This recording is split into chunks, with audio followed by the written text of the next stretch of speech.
Hello friends, welcome to ideal classes तसरार। मैं आज आप लोगों के लिए बेसिक इंग्लिश का थर्ड क्लास बनाने जा रहा हूं, जो कि आप लोग बेसिक इंग्लिश में पहले दो क्लास में, फर्स्ट क्लास में अल्फाबेट और सेकेंड क्लास में वोवेल एंड कॉन्सोनेंट्स पढ़ चुके हैं। थर्ड क्लास में मैं चाह रहा हूं आप लोग को वर्ड बता दूं, और साथ ही वर्ड के साथ साथ मैं बता दूंगा पार्ट्स ऑफ स्पीच का उद्भव जो है कैसे हुआ है, पार्ट्स ऑफ स्पीच का जन्म कहाँ से हुआ है, कब से पार्ट्स ऑफ स्पीच चैप्टर बनाया गया। तो ये सब चीज हम लोग इस चैप्टर में पढ़ेंगे। साथ ही मैं चाह रहा हूं आप सबों से ये रिक्वेस्ट है कि यदि ये क्लास आप लोग के लिए अच्छा लगे तो आप लोग इस क्लास को लाइक शेयर एंड सब्सक्राइब जरूर करें, और साथ ही अपने जितने भी दोस्त हैं सभी के पास इसको शेयर जरूर करें, ताकि जो विद्यार्थी इंग्लिश क्लास से या और कोई भी चीज क्लास से जो है वंचित हैं, वो सभी स्टूडेंट्स इस क्लास के माध्यम से पढ़ सकें। तो चलते हैं हम लोग क्लास पे।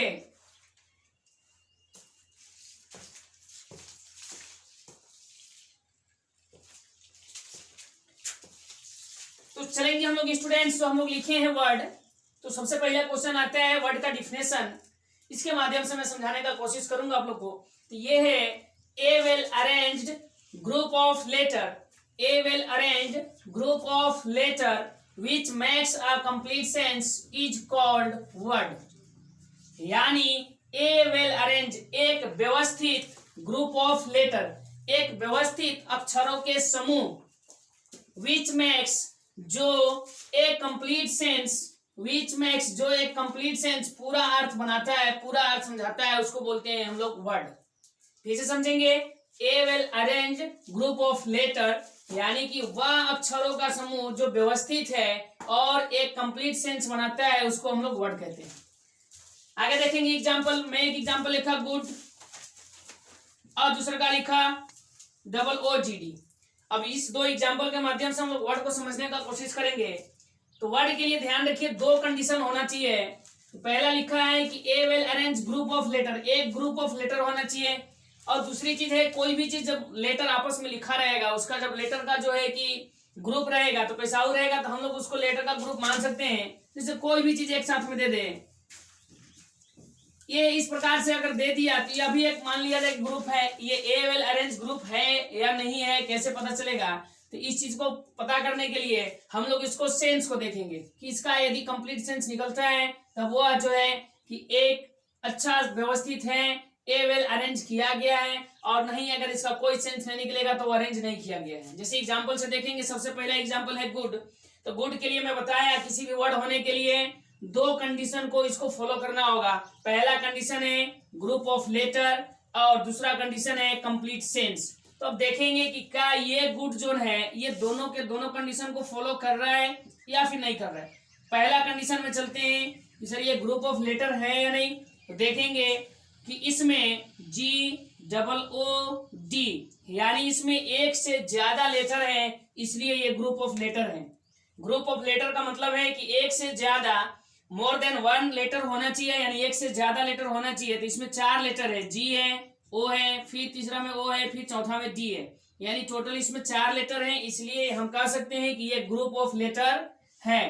तो ग्रुप ऑफ लेटर यानी एक कंडीशन को इसने फॉलो किया। अब दूसरी कंडीशन कि ये कंप्लीट सेंस इसका है या नहीं है, इसको कैसे करें? तो कंप्लीट सेंस के लिए देखेंगे, हम लोग जानते हैं कि GOOD गुड, गुड मतलब हम लोग जानते हैं अच्छा। इसका मतलब ये जब गुड मतलब अच्छा है, इसका मतलब इसमें मीनिंग है, ये मीनिंगफुल है, इसका कोई ना कोई अर्थ निकलता है। तो जब इसका कोई ना कोई अर्थ निकल रहा है, ये मीनिंगफुल भी है, तो ये पूरा अपने के साथ जितना भी लिखा हुआ है इसका कंप्लीट सेंस भी ये दे रहा है। अब हम लोग देखें कि ये जो गुड है ये ग्रुप ऑफ लेटर को जो है पहला कंडीशन को भी फॉलो कर रहा है और कंप्लीट सेंस यानी दूसरे कंडीशन को भी फॉलो कर रहा है, इसलिए ये जो गुड है यह एक वर्ड है। इसको हम लोग कह सकते हैं कि गुड जो है ये एक वर्ड है। अब दूसरा एग्जांपल में हम लोग चलते हैं OOGD पर। OOGD के लिए भी दो कंडीशन है। कोई भी वर्ड, दुनिया का जितने भी वर्ड है सभी वर्ड्स को होने के लिए, वर्ड कहलाने के लिए उसका दो कंडीशन होना चाहिए। तो इसमें देखेंगे कि है कि नहीं। तो पहले OOGD में ग्रुप ऑफ लेटर, ये जो है ग्रुप ऑफ लेटर है कि नहीं है, तो देखेंगे कि इसमें भी मोर देन वन लेटर है, यानी 1 2 3 4, यानी 4 लेटर इसमें भी है, 4 लेटर गुड में भी था। इसका मतलब है कि ये ग्रुप ऑफ लेटर जो है यानी पहला कंडीशन को ये जो है कि फॉलो किया। अब दूसरी कंडीशन की बात हम लोग करते हैं, कंप्लीट सेंस। कंप्लीट सेंस है कि नहीं? कंप्लीट सेंस मतलब आप लोग जान रहे हैं इसका अर्थ निकलना चाहिए, ये जो वर्ड है मीनिंगफुल होना चाहिए। तो इसको देखेंगे हम लोग मीनिंगफुल है कि नहीं है। तो देखेंगे कि OOGD इसका मतलब कोई भी अर्थ होता ही नहीं है, इसका कोई भी मीनिंग है ही नहीं, यानी कि इसको कह सकते हैं जितना ये ग्रुप ऑफ लेटर है ये एक मीनिंगलेस ग्रुप ऑफ लेटर है। तो मीनिंगलेस ग्रुप ऑफ लेटर है तो कभी भी कंप्लीट सेंस नहीं कहलाएगा। यानी कि हम लोग देखें कि ये जो है OOGD ये जो है ग्रुप ऑफ लेटर को पहला कंडीशन को फॉलो करता है और कंप्लीट सेंस यानी दूसरा कंडीशन को फॉलो नहीं करता है, इसीलिए हम लोग इसको कहेंगे कि ये जो है ये एक वर्ड नहीं है। मेरे ख्याल से आप लोग को समझ में आ गया होगा कि वर्ड क्या है। वर्ड होने के लिए दो कंडीशन, ग्रुप ऑफ लेटर और एक कंप्लीट सेंस, ये दोनों के दोनों कंडीशन को फॉलो करना पड़ता है। जो ग्रुप ऑफ लेटर या कोई भी चीज जब यदि ये दोनों कंडीशन को फॉलो करेगा तब वह जो है कि एक वर्ड कहलाएगा। तो अब हम लोग आगे की ओर चलते हैं और कुछ वर्ड के बारे में। मेरे ख्याल से ये दो एग्जाम्पल से आप लोग को वर्ड के बारे में समझ में आ गया होगा।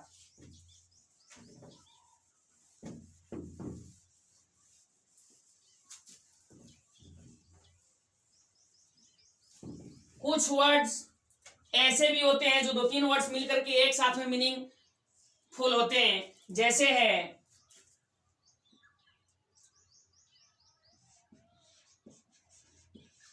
फादर इन लॉ, या फिर कह सकते हैं मदर इन लॉ, या फिर कह सकते हैं चीफ मिनिस्टर,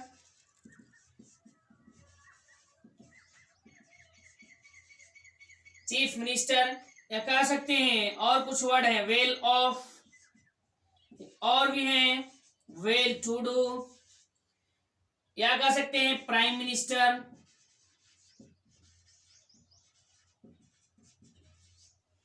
या फिर और कह सकते हैं बॉयफ्रेंड। ये चीज है, ये जितने भी वर्ड हैं लगभग इस प्रकार के जो वर्ड आते हैं ये सब कैसा वर्ड है, या भी एक वर्ड है या नहीं है, ये सब दो दो वर्ड मिलकर के बने हैं। तो ध्यान रखेंगे कुछ जब इस प्रकार के वर्ड रहेंगे कि एक साथ में 2-3 वर्ड रहे दिखे और ऐसे गिनने में लगेगा कि 3 वर्ड है, लेकिन इसका मीनिंग जो है एक होता है। जैसे फादर इन लॉ, एक ही मीनिंग इसका होगा जो है ससुर।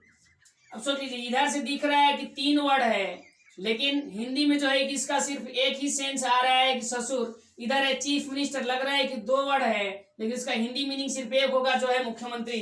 इस प्रकार से जितने भी वर्ड हैं इन सभी वर्ड का एक ही मीनिंग निकलेगा हिंदी में, अर्थ हिंदी का मीनिंग अगर निकाले हम लोग तब, या होता भी है ऐसी किसी पर्सन को माने तब।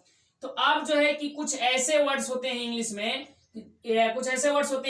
जो 2-3 वर्ड मिलकर के एक कंप्लीट सेंस को पूरा करते हैं। तो इस प्रकार के वर्ड को बोलते हैं कंपाउंड वर्ड। इसको हम लोग कंपाउंड वर्ड कह सकते हैं, या फिर इसको कंपाउंड नाउन भी कह सकते हैं। तो ध्यान रखेंगे उस प्रकार के वर्ड जो वर्ड 2-3 वर्ड मिलकर के एक अर्थ यानी एक सेंस को देता है उसको बोलते हैं हम लोग कंपाउंड वर्ड। आगे की ओर चलते हैं हम लोग।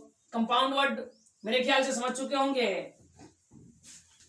आगे की ओर चलेंगे कि वर्ड तो हम लोग जान गए कि वर्ड कौन हो सकता है और वर्ड के लिए क्या क्या कंडीशन है, वर्ड का कुछ एग्जांपल्स भी देख लिए। लेकिन अब हम लोग पढ़ेंगे कि दुनिया में वर्ड है कितना, या फिर कुल कितना वर्ड है डिक्शनरी में या इंग्लिश में कुल कितना वर्ड हम लोग याद कर लेंगे या फिर समझ लेंगे तो हम लोग पूरा कंप्लीट वर्ड जो है कि समझ सकते हैं, या टोटल हम लोग को इंग्लिश बढ़िया से याद आएगा। तो ध्यान रखिएगा दुनिया का जितना भी वर्ड है वो टोटल है इन्फिनिटी से, यानी उसको गिन नहीं सकते हैं। बहुत से ज्यादा वर्ड्स हैं दुनिया में, दुनिया ही बनाए टोटल वर्ड से ही कह सकते हैं। जैसे अगर कोई भी चीज कहे मार्कर, या भी अगर इसको लिख देते एक वर्ड हो गया। बोल दू बोर्ड, बोर्ड बोला यह भी एक वर्ड है। कैमरा बोलूं कैमरा भी एक वर्ड है। नोट कॉपी बोले वो भी एक वर्ड है। मैच बोला, डेस्कटॉप बोला, इंडो बोला, जूर बोला, जितना भी चीज है सबके सब एक वर्ड ही है। टोटल दुनिया बोला, दुनिया भी एक, इसको इंग्लिश में वर्ड कहते हैं, दुनिया भी जो है एक वर्ड ही है। तो दुनिया जो है टोटल के टोटल वर्ड से बना है, इसको कभी भी टोटल वर्ड कंप्लीट भी नहीं किया जा सकता है। जितना का यूज होता है धीरे धीरे इंग्लिश में, उतना धीरे धीरे आप लोग करते करते सीख जाएंगे। दूसरी चीज, अब इतना सारा जब वर्ड है तो पढ़ने में बहुत ही मुश्किल होता होगा, लेकिन इस मुश्किल को आसान करने के लिए वर्ड को जो है क्लासिफिकेशन किया गया। जैसे मैं कुछ वर्ड यहाँ लिख रहा हूं, उसके बाद उस क्लासिफिकेशन को समझा पाऊंगा।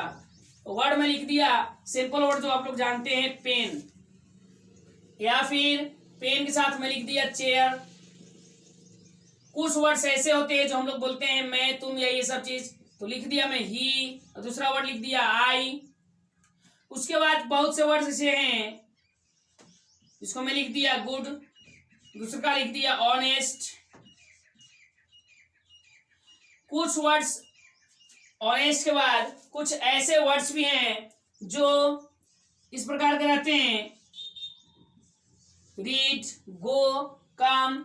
और कुछ वर्ड्स ऐसे हैं जो इस प्रकार के भी हैं, स्लोली या फिर डेली या लाउडली। कुछ वर्ड्स हैं इन, ऑन, एट, बिहाइंड, etc। कुछ वर्ड्स हैं एंड, बट, और भी कुछ वर्ड्स हैं जो हम लोग कह सकते हैं वाव,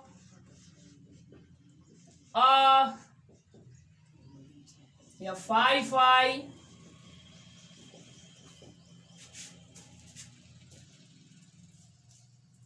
चलिए, तो इस प्रकार के वर्ड्स को हम लोग समझेंगे।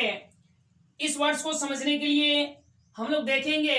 दूसरा चीज, एक क्वेश्चन और आ रहा है आप लोग के कि सर वर्ड्स के लिए दो कंडीशन बताए थे, यहाँ पे एक ही कंडीशन है कि ये सिर्फ जो है कि आई लिखा हुआ है और ये वर्ड वाला में लिखे हैं, ये वर्ड है कि नहीं, तो जी हाँ ये वर्ड है। कुछ ऐसे वर्ड्स होते हैं जो अकेले सिंगल हो जाने के बाद भी वो जो है कि कंप्लीट सेंस देते हैं, सिंगल लेटर होने के बाद भी कंप्लीट सेंस देते हैं, तो उसको भी हम लोग वर्ड कहेंगे। जैसे आई है, आई अकेला है, सिंगल लेटर है, लेकिन ये पूरा इसका सेंस निकलता है आई मतलब मैं, इसलिए यह भी वर्ड को श्रेणी में इसको रखा गया है।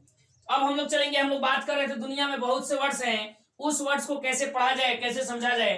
तो ध्यान रखिएगा, पूरे वर्ड्स को टोटल उसको क्लासिफिकेशन किया गया, उसको वर्गीकरण किया गया, उसको बांटा गया, और जब बांटा गया तो कुछ उस सबको क्लास रखा गया। जैसे स्कूल है, स्कूल में बहुत से स्टूडेंट्स रहते हैं, तो सभी विद्यार्थी को एक ही क्लास में बिठा करके पढ़ाना मुश्किल होता है, इसलिए सभी स्टूडेंट्स को क्लास वाइज बांट दिया जाता है कि कोई स्टूडेंट्स क्लास 1 में है, कोई क्लास 2 में है, कोई क्लास 3 में है, कोई क्लास 4 में है। इस प्रकार से 8 तक स्कूल होगा तो 8 तक या 10 तक स्टूडेंट्स होंगे तो 10 तक क्लास को बांट दिया जाता है, ताकि सभी स्टूडेंट्स को पढ़ने में अच्छा होगा और बाकी शिक्षक को भी पढ़ाने में अच्छा रहेगा। इसलिए सभी वर्ड्स को भी जो है उसी प्रकार से ग्रेड या कैटेगरी में बांटा गया, क्लास इसको भी किया गया, वर्गीकरण किया गया अलग अलग। तो कुछ जैसे हम लोग स्कूल के क्लास की भी बात किए थे कि कुछ बच्चे को क्लास 1 में रखा गया, उसी प्रकार से दुनिया का बहुत से ऐसा वर्ड है जिस वर्ड्स को नाउन के कैटेगरी में रखा गया है। बहुत से ऐसा वर्ड है जिस वर्ड्स को नाउन के कैटेगरी में रखा गया है, यानी उस सभी वर्ड्स को नाउन के कैटेगरी में रखा गया है। अब हम लोग समझेंगे कौन कौन ऐसा वर्ड्स है जो नाउन के कैटेगरी में रखा गया है। तो ध्यान रखिएगा, नाउन मतलब आगे मैं पढ़ाऊंगा टोटल जो होता है नाम। जितना भी चीज दुनिया में सब नाम से पुकारा रहता है या नाम के लिए पुकारा रहता है। जैसे हम लोग कोई चीज को कहते हैं कि ये क्या है, तो ये मार्कर है, ये मार्कर का नाम हो गया।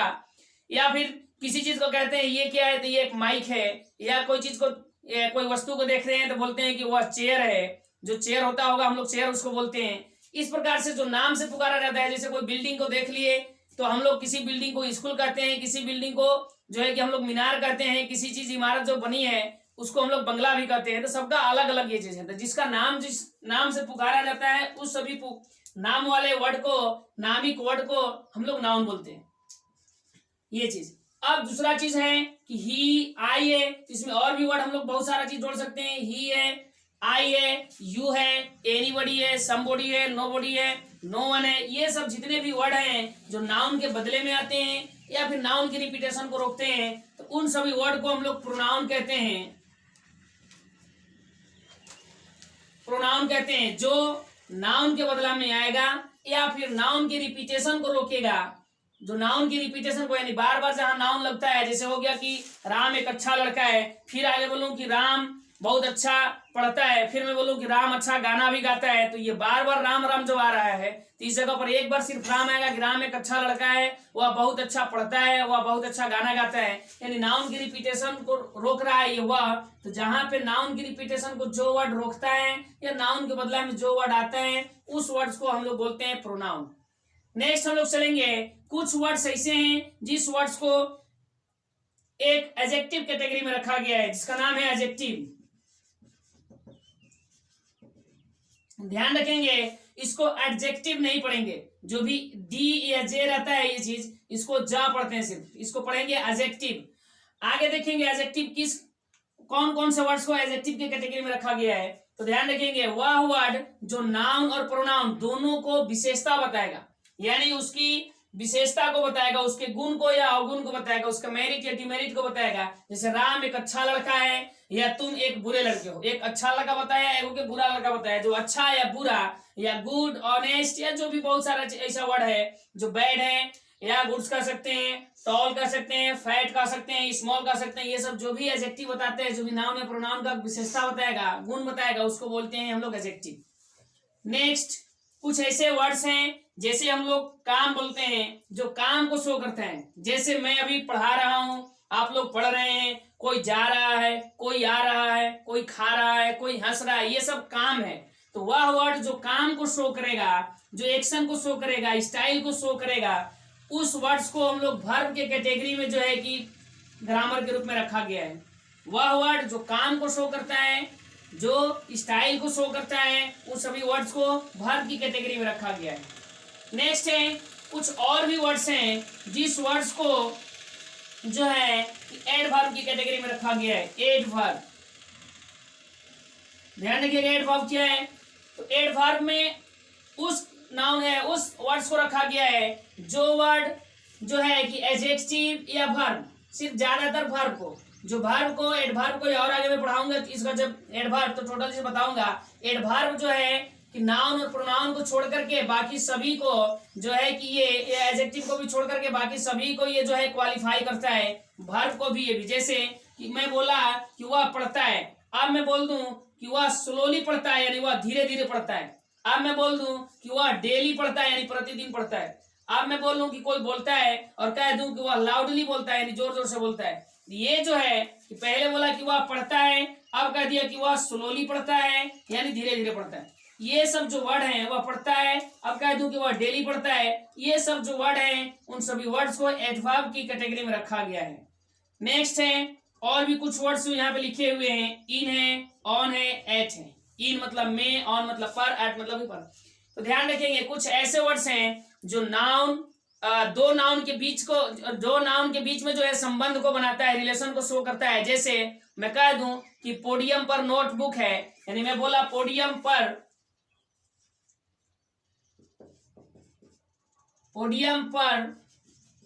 नोटबुक है, पोडियम पर नोटबुक है, यानी इस पोडियम को और इस नोटबुक को, इन दोनों का संबंध बताने वाला पर है। या कह दूं पॉकेट में मोबाइल है, पॉकेट में मोबाइल है, या कह दूं जेब में पेन है। तो जो भी चीज, वह वर्ड जो दो नाउन के बीच के संबंध को बताता है, उस नाउन को या उस वर्ड्स को हम लोग बोलते हैं प्रीपोजिशन। उस वर्ड्स को हम लोग बोलते हैं प्रीपोजिशन। अब आगे चलते हैं, कुछ और भी वर्ड नीचे लिखा हुआ है जो है एंड और फिर है लिखा हुआ बट। तो एंड और बट ये कैसा नाउन है, ये कैसा वर्ड है, ये सॉरी नाउन नहीं, कैसा वर्ड है। तो ध्यान रखें, कुछ ऐसे वर्ड्स हैं जो दो नाउन को जोड़ता है, या दो क्लाउज को जोड़ता है, या फिर दो सेंटेंस को जोड़ता है। उस वर्ड्स को हम लोग बोलते हैं कंजंक्शन। जैसे मैं बोल दूं कि राम और श्याम, तो इंग्लिश में उसको बोलना होगा राम एंड श्याम। तो राम एंड श्याम दो के जो जोड़ रहा है उसको बोलते हैं हम लोग कंजंक्शन। या दूसरा है बट, मतलब कि बट के लिए कहीं भी हम लोग यूज कर सकते हैं कि मैं आप लोग को मैं आप लोग यहाँ आके पढ़ सकते हैं, बट आप लोग बहुत दूर हैं, यानी आप लोग यहाँ पढ़ सकते हैं आकर के, लेकिन आप लोग बहुत दूर हैं इसलिए नहीं पढ़ पा रहे हैं। तो आप लोग यहाँ पढ़ सकते हैं लेकिन बहुत दूर हैं, ये दो जो ये हो गया कि लेकिन बहुत दूर हैं और आप लोग यहाँ पढ़ सकते हैं। बीच में जो जोड़ा वो है लेकिन, कि आप लोग यहाँ पढ़ सकते हैं लेकिन बहुत दूर हैं, इसलिए जो बीच का जो है ये दोनों सेंटेंस को जो जोड़ा वो है बट, इसलिए इन सभी वर्ड्स को बोलते हैं हम लोग कंजंक्शन यानी जोड़ने वाला। आगे चलते हैं, कुछ ऐसे वर्ड्स हैं जो है कि वाव, आ और फाई फाई, ये 3 वर्ड्स में यहाँ लिखा हूं। बहुत से ऐसे वर्ड्स हैं जो हमारे माइंड में जो है सडनली आते हैं, अचानक आते हैं, वो भी स्ट्रॉन्ग फीलिंग के साथ। जैसे कोई चीज हम लोग देखते हैं बहुत ही खूबसूरत चीज, तो हम लोग बोलते हैं कि वाव कितना बढ़िया चीज है। कभी हम लोग के पैर में कांटा चुभ जाए, अचानक चोट लग जाए, कोई चीज हो जाए, तो हम लोग तुरंत बोलते हैं, हम लोग के जबान से निकल जाती है आह। या कभी कुछ खराब चीज देख लेने के बाद, या कोई आदमी का नेचर बहुत बुरा है, उसको देख लेने के बाद अचानक हम लोग के मुंह से निकल जाता है छी छी कह देते हैं, यानी इंग्लिश में उसको फाई फाई कह देते हैं। तो इस प्रकार से वर्ड्स को जो वाव, आ, स्ट्रॉन्ग, फाई फाई या जो भी हमारे माइंड में स्ट्रॉन्ग फीलिंग के साथ आता है, इन सभी वर्ड्स को इंटरजेक्शन कहा गया है। ध्यान रखिए। तो अब जो है कि जो जितने भी हम लोग दुनिया में वर्ड हैं, इन सभी वर्ड्स को क्लासिफिकेशन किया गया, यानी वर्गीकरण किया गया। तो वर्गीकरण देख लीजिए, कै को क्लास में सबको बांटा गया, कै को कैटेगरी में बांटा गया। तो देखेंगे कि एक है नाउन, दूसरा है प्रोनाउन, तीसरा है एडजेक्टिव, चौथा है वर्ब, पांचवा है एडवर्ब, छठा है प्रीपोजिशन, सातवां है कंजंक्शन और आठवां है इंटरजेक्शन। यानी टोटल को जो है इस 8 को कैटेगरी में, यानी 8 को क्लास में इन सबको बांटा गया है। तब ध्यान रखिए, यहीं से इन सभी 8 को जो क्लास है, इन सभी वर्ड्स का जो क्लास है, वर्ड्स का जो कैटेगरी है, इन सभी वर्ड्स 8 के 8 वर्ड्स को, इन सभी 8 के 8 कैटेगरी को, 8 के 8 क्लास को हम लोग जो है कि इसी को जो है पार्ट्स ऑफ स्पीच नाम देते हैं, पार्ट्स ऑफ स्पीच। ध्यान रखिएगा। तो अब सवाल आ गया आप लोग के मन में, ये चीज आ गया होगा आंसर कि पार्ट्स ऑफ स्पीच क्या है। तो ध्यान रखिएगा, पार्ट्स ऑफ स्पीच वर्ड्स को जो बांटा गया है, जिन जिन कैटेगरी में बांटा गया है, जिन जिन क्लास में सभी वर्ड्स को रखा गया है, उन सभी वर्ड्स को, यानी उन सभी वर्ड्स के क्लास को, उन सभी वर्ड्स के कैटेगरी को, उन सभी वर्ड्स के ग्रुप को ही हम लोग पार्ट्स ऑफ स्पीच कहते हैं। अब उसके बाद तब हम लोग आगे से पढ़ते हैं कि पार्ट्स ऑफ स्पीच कितना है। तो पार्ट्स ऑफ स्पीच 8 है। जो पहला है नाउन, उसके बाद pronoun, adjective, verb, adverb, preposition, conjunction, interjection. इस प्रकार से टोटल पार्ट्स ऑफ स्पीच का यहाँ से जन्म हुआ और उसके बाद से इन सभी चैप्टर को पढ़ना जरूरी है। इन सभी चैप्टर को पढ़ लेंगे, बस टोटल ग्रामर हम लोग इसी में आधा से ज्यादा छिपा हुआ है। टोटल ये जितना हम लोग ग्रामर पढ़ लेंगे, ये इतना चैप्टर है, लगभग 80% ग्रामर हम लोग को जो है कि कंप्लीट हो जाएगा। उसके बाद बच जाएगा अलग से आप लोग को टेंस, वॉइस और नरेशन या क्वेश्चन टैग, वो चीज आप लोग को फिर पूरा किया जाएगा। तो मैं समझता हूँ स्टूडेंट्स कि ये जो चैप्टर है पार्ट्स ऑफ स्पीच का जन्म या फिर वर्ड्स, आप सभी को समझ में आया होगा और पसंद भी आया होगा। तो मैं चाहूंगा कि आप सब लोग इस क्लास को ज्यादा से ज्यादा लाइक करें और शेयर करें, और उसके बाद फिर नेक्स्ट क्लास आने का इंतजार करें जिसमें मैं क्लास को पढ़ाऊंगा। धन्यवाद।